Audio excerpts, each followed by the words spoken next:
இப்ப எங்களுக்கு முக்கியத்துவம் கொடுக்கல, எங்களை உள்ள வைக்கல, எதுவுமே பண்ணல. எல்லாரும் புது ஆளை கொண்டாந்து போட்டு அவங்க கிட்ட எவ்வளவு வாங்கினாங்க, என்ன பண்ணான்னு தெரியல. எங்களுக்கு ஒரு வழி வேணும். ஏன்னா நாங்க கஷ்டப்பட்டிருக்கோம். 2 பேர் சூசைட் அட்டன் பண்ற நிலைமைக்கு போயிட்டாங்க. ஜாதியின் அடிப்படையில் எஸ்சிக்கு போட மாட்டாங்க, 2 மட்டும் தான் போடுவோம், 2 பிசிக்கு போடணும். வீட்டுல தூங்கி இந்த ஒரு எழுப்பி அவர்கிட்ட போஸ்டிங் கொடுத்துட்டாங்க. 3 நாள் ராத்திரி பகல் சாப்பாடு இல்லாம படுத்திருந்தோம், பஸ்லயே படுத்திருந்தோம் 3 நாள். எவ்வளவு கஷ்டப்பட்டேன் ஐயா.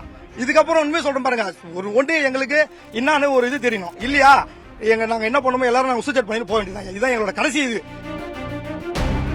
இவ்வளவு கஷ்டப்பட்டு இவ்வளவு பண்ணி பிசி எம்பிசிக்கு மட்டும் தான் நாங்க போஸ்டிங் பண்ணும்போது, அப்ப நாங்க வயசுக்கும் இவ்வளவு பண்ணிருக்கோம்.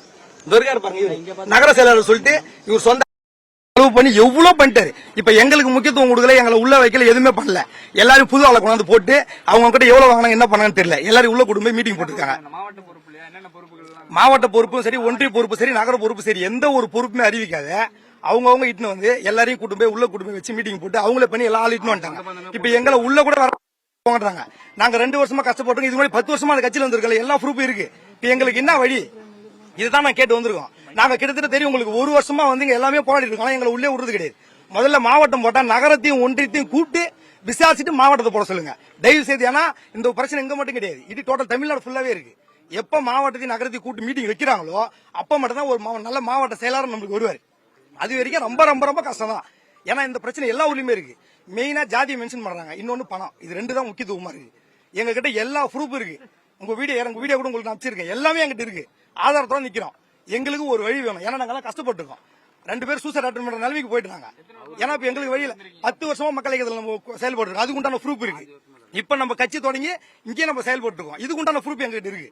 இங்க பாருங்க எத்தனை ஆள் எல்லாம் எங்க பாருங்க. என்னன்னா நலத்திட்ட உதவிகள் மட்டும் 15 லட்சம் ரூபாய்க்கு நாங்க பண்ணிருக்கோம். அதுக்கு உண்டான ப்ரூஃப் எங்ககிட்ட இருக்கு. 5000 பேரோட ஓட் ஐடி ப்ரூஃப் எங்கிட்ட இருக்கு. எல்லாமே இருக்கு எங்கிட்ட.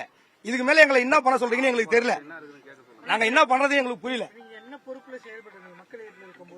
மக்கள் இயக்கத்தில் இருக்கும்போது இவங்க பேசுறதுக்கு என்ன சொல்றாங்க, எல்லாத்துக்கும் ஜாதி அடிப்படை ஒண்ணு காட்டாங்களா.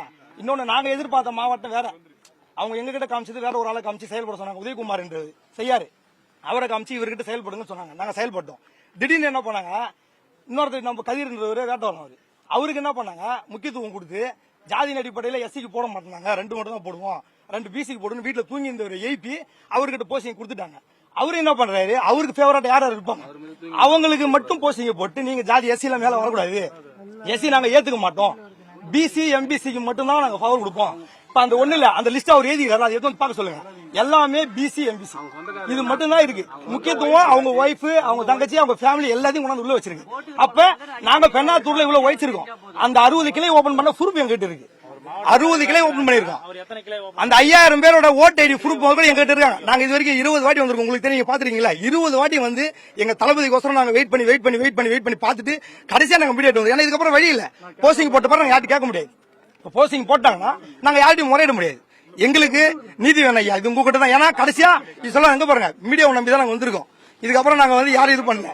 நீங்க எங்களுக்கு வந்து கடைசியா அது ஒண்ணு மட்டும் எங்களுக்கு இது பண்ணுங்க. இங்க பாருங்க. இல்ல இது கொடுத்து தலைமையில சொன்னீங்களா இல்லையா? தலைமையில எல்லாம் பேசிட்டோம் சார். தலைமையில எல்லாமே பேசி பேசி ஒரு 10 தடவை முறையிட்டோம் தலைமையில. 1 தடவை 2 தடவை கிடையாது, 10 தடவை தலைமையில மட்டும். இங்க பாருங்க, ஜாதி ஜாதி ஜாதி ஜாதின்னு எஸ்சியை மட்டும் ஒதுக்கி கீழே தள்ளிட்டு எம்பிசி பிசி மேல வரணும். அப்ப நாங்க என்ன இருங்க, நாங்க எங்க இருந்திருப்போம்ல, கூட்டு தளபதிக்காக நாங்க வயசு கஷ்டப்பட்டோம், ரத்த சிந்தனம், பிளட் கொடுத்துருக்கோம், 500-600 பேர் மேல கொடுத்துருக்கோம். அது உண்டான ப்ரூஃப் எல்லாமே இருக்கு. ஆனா இது வரைக்கும் எங்களுக்கு எந்த ஒரு இதுவுமே கிடையாது, ரெஸ்பான்ஸ் கிடையாது. தலைமையில ரெஸ்பான்ஸ் கிடையாது. வர்றது உட்காந்து 3 நாள் ராத்திரி பகல் சாப்பாடு இல்லாம படுத்திருந்தோம், பஸ்லயே படுத்திருந்தோம் 3 நாள். எவ்வளவு கஷ்டப்பட்டேன் ஐயா. இதுக்கப்புறம் உண்மையை சொல்றேன் பாருங்க, ஒன்று எங்களுக்கு என்னன்னு ஒரு இது தெரியணும் இல்லையா. நாங்க என்ன பண்ணுமோ எல்லாரும் நாங்க சூசைட் பண்ணி போக வேண்டியது. இதுதான் எங்களோட கடைசி இது.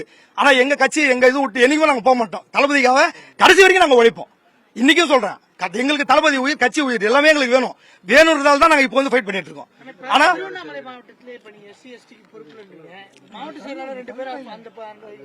ஆமாண்ணா அது போட்டாங்கல்லண்ணா, சரிண்ணா இப்ப போட்டாங்க ரைட். 2 PC 2 MC போட்டுக்கல. இப்ப என்ன பண்ணலாம், உள்ள எஸ்சி போட்டுருக்காங்களே, அவங்க பிரச்சனை இல்லாத போயிட்டு இருக்காங்க. இவர் போட்டாங்க, இவர் என்ன பண்ணணும், கீழே இருக்கிறவங்களை கூப்பிட்டு நகர ஒன்றியம் ஆமாண்ணா என்னண்ணா நகரத்தையும் ஒன்றியத்தையும் நகரத்தையும் ஒன்றியத்தையும் கூப்பிட்டு என்ன எதுன்னு பேசி செயல்படுங்க யாரு என்ன ஒண்ணு இல்ல உங்களுக்கு ஆள்படுக்க தெரியும் யார் செயல்படுறான் போட்டோ யார் இருக்குது என்ன பண்ணிருக்கேன். இல்ல அவர் கேக்குற கேள்வியை தெளிவா புரிஞ்சுங்க. தலைமை வந்து இந்த கம்யூனிட்டி விவகாரத்தை பாக்குதா இல்ல மாவட்ட நிர்வாகத்துக்கு நியமிக்கப்பட்டவர் அதை வந்து பாக்குறாரா? மாவட்ட தலைவர் தான் இது வந்து பாக்குறாரு சரிங்களா. மாவட்ட செயலாளர் இருக்காருல்ல அவர் தான் இதை பாக்குறாரு. மத்தபடி தலைமை எல்லாம் பாக்கல. தலைமைக்கு இதுக்கும் சம்பந்தம் கிடையாது. எல்லாமே மாவட்ட செயலாளர் கதிர் என்பவர் வேட்டவரம் கதிர் அவர் தான் இதை வந்து முழுக்க ஜாதியின் அடிப்படையில எல்லாமே அவர் தான் பாக்குறாரு. இதுக்கு வந்து இப்பயே சொல்றேன் எங்களுக்கு நீங்க கடுமையா நடவடிக்கை உங்க பிரசிடர் தான் கடைசியா வந்திருக்கோம். எங்களுக்கு கடைசி முடிவு நீங்க தான். இங்க பாருங்க நீங்க செயல்படுறது எல்லாம் பாருங்க. மாவட்ட செயலாளர் கம்யூனிட்டி ரீதியா தான் பதவிகளை அளிக்கிறார். ஆமா. தலைமைக்கு புகார் தெரிவிச்சிருக்கீங்க. தெரிவிச்சு ஐயா நாங்க உள்ள போக விட்டாதானே ஐயா நாங்க தெரிவிக்கிறதுக்கு. இங்க பாருங்க நாங்க உள்ள இப்ப உள்ள போனா வெளியே தள்ளுறாங்க. எப்பயுமே உள்ள வந்தா எங்களுக்கு உள்ள மரியாதை பதவி இருக்கிறவங்களுக்கு மட்டும் தான் மதியம். அதுவும் யாரு தலைமை முக்கிய பொறுப்புல இருக்கிறவங்க மட்டும் தான் உள்ள பர்மிஷன். எங்களுக்கு எல்லாம் பர்மிஷன் நாங்களும் தொண்டர்கள். நாங்க தொண்டர்கள் தலைமையில ஐயா புஷ்டியானந்த ஐயா வரைக்கும் நாங்க பாத்துட்டோம். அவர் வரைக்கும் பார்த்து எல்லாமே பேசிட்டாங்க. அவர் என்ன சொன்னாரு சேர்ந்து செயல்படுங்க எல்லாம் பண்ணலாம் நடவடிக்கை எடுக்கணும்னு சொல்றீங்க. உங்க எங்களுக்கு இல்ல நாங்க வகிச்சிருக்கோம். நகரமும் ஒன்றியமும் இங்க பாருங்க நகரமும் ஒன்றியமும் வகிச்சிருக்கோம். நாங்க வகிச்சுக்கணும் பலன் வேணும். இப்ப மாவட்ட பொறுப்பு போட்டிருக்காங்க.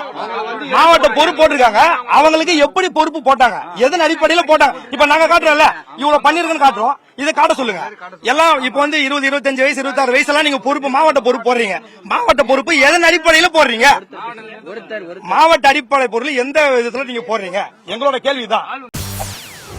செய்திகளை உடனுக்குடன் தெரிந்து கொள்ள உடனே சப்ஸ்கிரைப் பண்ணுங்க.